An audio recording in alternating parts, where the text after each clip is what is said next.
বিপ্লব হওয়ার পরে বিপ্লবের যে ফল পাওয়ার কথা, এটা কিন্তু মানুষ এখনো পাচ্ছে না। রক্ত দিয়েছে এক গ্রুপ, ক্ষমতার মজা নেই এখন আরেক গ্রুপ। প্রথম আলো, ডেইলি স্টার, ইসলাম আর মুসলমানদের জঘন্য দুশ্মন এই দুটি প্রতিষ্ঠানের। ছাত্র জনতার ভুল ছিল, এই ভুলের খেসারত সামনে দেওয়া লাগবে। জুলাই আগস্টের ছাত্রদেরকে আবার জেগে উঠতে হবে। মা ফাররাতনা ফিল কিতাবি মিন শাইইন সুম্মা ইলা রাব্বিহিম ইউহশারুন। মা ফাররাতনা ফিল কিতাবি মিন শাই, এই কিতাবের ভেতরে কোনো কিছুই বাদ দেওয়া হয়, সব আছে। মানুষের জন্য যা দরকার, যা প্রয়োজন সব আছে এখানে আছে। সন্ধিনীতি, বন্দিনীতি, যুদ্ধনীতি, রাষ্ট্রনীতি, পররাষ্ট্রনীতি, আপনার অর্থনীতি, রাজনীতি, সমাজনীতি কিভাবে চলবে সব এই কোরআনে যিনি দান করে দিয়েছেন তিনি কে? যদি রাজনীতি থেকে ইসলাম আলাদা হয় তো আল্লাহর নবী 10 বছর মদিনা চালাইলেন কার আইন দিয়া? কথা বলতে মন চায় না। আল্লাহর নবী মদিনা 10 বছর চালিয়েছেন, আপনাদের সন্দেহ আছে নাকি? 10 বছর রাষ্ট্রপ্রধান ছিলেন। রাষ্ট্রপ্রধান, কথাটা আবারও বলছি, রাষ্ট্রপ্রধান ছিলেন, তো মদিনা চালাইলেন কার আইন দিয়া? জোরে বলেন, কার আইন দিয়ে? আল্লাহর নবী মসজিদে নববীর ইমাম ছিলেন, সেখানে নামাজে কোরআন তেলাওয়াত করতেন, মসজিদে কোরআনের দার্সও দিতেন, আবার এই কোরআন দিয়ে মদিনার রাষ্ট্র পরিচালনা করেছেন। এটা আল্লাহর ইসলাম, এটা রাসূলুল্লাহর ইসলাম। আর বাংলাদেশের মুসলমান কি করলো? তারা তাদের মসজিদে কোরআন রেখেছে, মসজিদে কোরআন তেলাওয়াত করে, মাদ্রাসায় কোরআন রেখেছে, তাদের সমাজ থেকে, রাষ্ট্র থেকে, আইনঙ্গন থেকে, সবকিছু থেকে কোরআনকে তারা বাদ দিয়েছে। আল্লাহর কসম, এটা আল্লাহর রাসূলের ইসলাম নয়, এটা এই দেশের কলিমুদ্দিন সলিমুদ্দিনের বানানো মডারেট ইসলাম। সবকিছু চলবে কার আইন দিয়ে? জোরে বলেন, কার আইন দিয়ে? আল্লাহর আইন দিয়ে সবকিছু পরিচালিত হচ্ছে না বিদায় দেশ স্বাধীন হওয়ার 54 বছর হয়ে গিয়েছে, আজ পর্যন্ত এই বাংলাদেশ উন্নতি সমৃদ্ধির উচ্চ শিখরে পৌঁছায় যেতে পারে নাই। বরং এই 54 বছরে আমরা কি দেখলাম? আমার চাচারা আরো ভালো বলতে পারবেন, তারা তো আমাদের চেয়ে বয়সে অনেক বড়, তাদের অভিজ্ঞতা বেশি, তারা জানেন সেই স্বাধীনতা থেকে এখন পর্যন্ত 54 বছর ধরে, হ্যাঁ, সুন্দর সুন্দর জামা কাপড় গায়ে দিয়ে আইসা স্বপ্ন দেখায় আমাদেরকে। কিসের স্বপ্ন? আপনাদের ভাগ্য বদলে দিব, বাংলাদেশের ভাগ্য বদলে দিব। তারপর তারা যখন ক্ষমতায় যায়, যে যখন ক্ষমতা পেয়েছে দেখা গিয়েছে মানুষের ভাগ্য বদলায় নাই, ওদের জুতা বদলায়, ওদের চেহারা সুরত বদলায়, ওদের জামা কাপড় বদলায়, ওদের মোবাইল বদলায়, বাড়িঘর বদলায়, সম্পত্তির হিসাব বদলায়।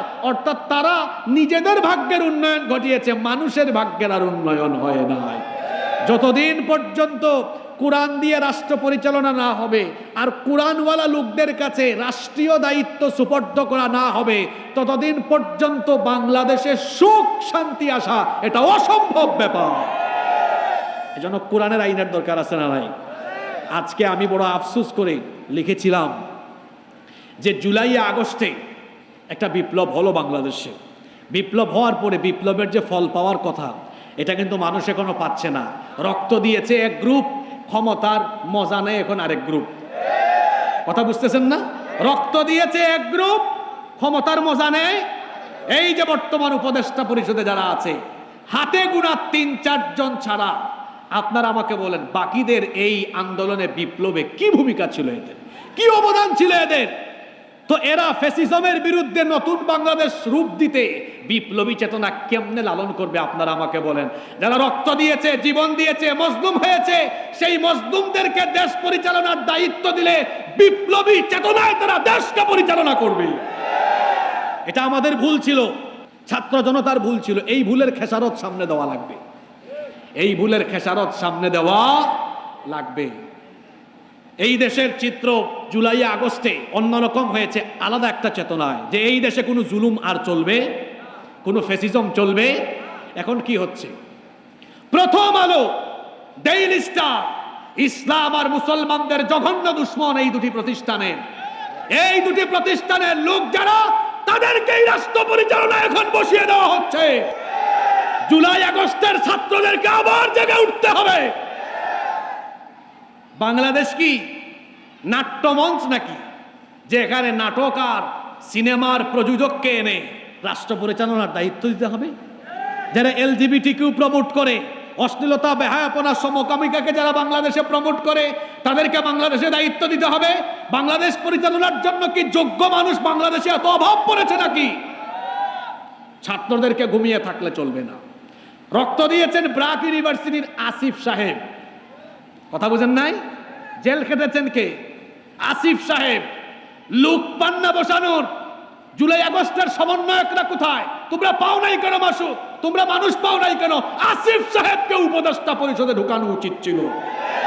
বাংলাদেশে যখন ফ্যাসিজম ছিল তখন সমস্ত সাংবাদিকতা হলুদ সাংবাদিকতায় পরিণত হয়েছিল। আমার দেশের মাহমুদুর রহমান নির্যাতিত হয়েছিল, কিন্তু বাংলাদেশের মানুষের পক্ষে কথা বলেছিল।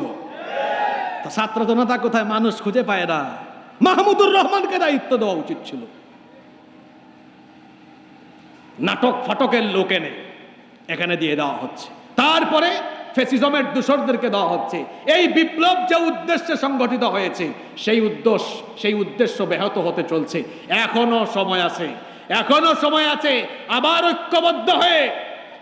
ঐক্যবদ্ধ হয়ে এই উপদেষ্টা পরিষদের পুনর্গঠন করে বিপ্লবী চেতনায় উজ্জীবিতদেরকে এই বাংলাদেশ পরিচালনার দায়িত্ব দিতে হবে আর প্রস্তুতি নিতে হবে আরেকটি বিপ্লবে। জুলাই আগস্টে যেটা হয়েছে সেটা গণবিপ্লব। আরেকটি বিপ্লবের প্রস্তুতি নিতে হবে। সেই বিপ্লবের নাম হবে কোরআনের বিপ্লব, ইসলামের বিপ্লব।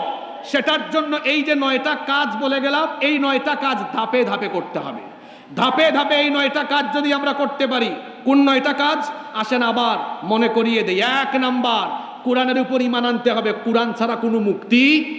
2 নাম্বার, এই কোরআন বিশুদ্ধ করে শিখতে হবে। 3 নাম্বার, কোরআন বেশি বেশি তেলাওয়াত করতে হবে। 4 নাম্বার, কোরআন শেখাতে হবে অধীনস্থদেরকে। তারপরে 5 নাম্বার হলো কোরআন যথাসাধ্য মুখস্থ করার চেষ্টা করতে হবে।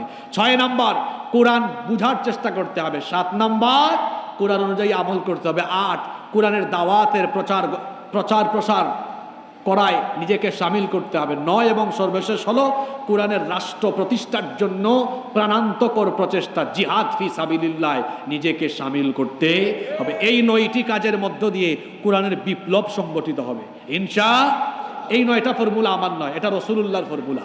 রাসূলুল্লাহ সাহাবীদেরকে এইভাবে তৈরি করেছেন। তৈরি করার পরে শাহাদাতের চেতনায় উজ্জীবিত এই লোকদেরকে দিয়ে তিনি একটি ইসলামী বিপ্লব কায়েম করে মদিনার রাষ্ট্র তিনি মানুষকে উপহার দিয়েছেন।